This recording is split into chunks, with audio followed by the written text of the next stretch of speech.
Hi, I'm Maddie Bragg, and my project is on the killing center of Sobibor. In the spring of 1944, German SS and police authorities conducted Sobibor. It was established as part of the Operation Reinhard. Operation Reinhard was a plan implemented to murder the Jews of the general government. Deportation. Between May 1942 and the fall of 1943, German SS and police officials conducted deportations to Sobibor. They were mainly from the ghettos of the northern and eastern regions of Lublin.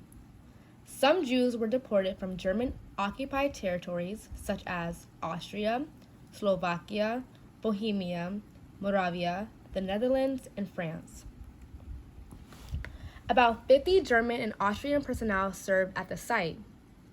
The German staff derived from the T4 or euthanasia program personnel. The first official commandant was an Austrian policeman, Franz Dangl, which is right here.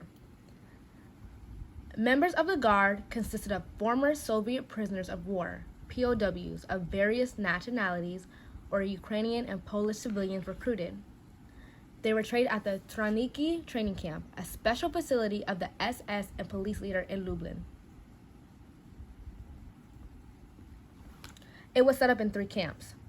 Camp 1 was the administration area, included the site entrance, gate, and railway ramp.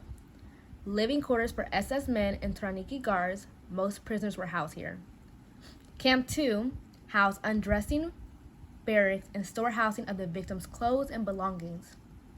Camp 3 was the killing area, where burial pits and gas chambers were located. Also housed a guard unit and Jewish prisoners who worked there. This murder site was further removed from the rest of camp. There was no contact allowed with the other parts of the camp, which resulted in the other prisoners having to wait weeks before they learned the fate of their loved ones who accompanied them to Sobibor. Mass murder began. Regular gassing began in May 1942. When the Jewish people arrived, German SS and police officials announced that they were to be sent to labor, but that they first were to bathe and undergo disinfection. Men were separated from women and small children. Everyone was told to undress and leave their belongings in their barracks. They were rushed through the tube, which led directly to gas chambers labeled as showers, and were killed through the pumping of carbon monoxide gas in the chambers.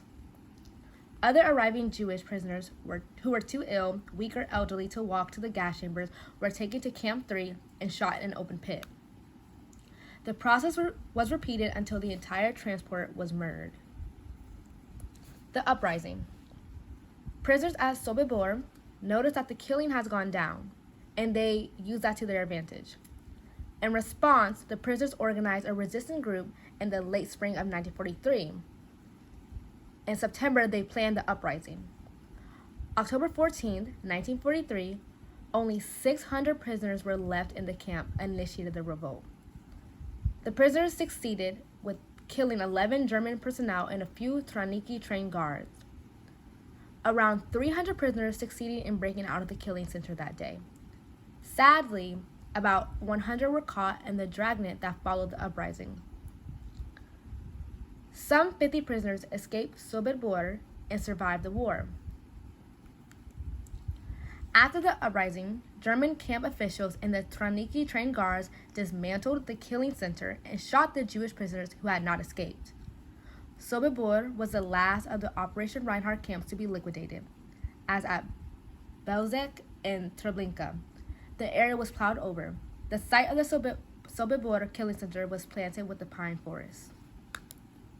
And these are my sources. Thank you.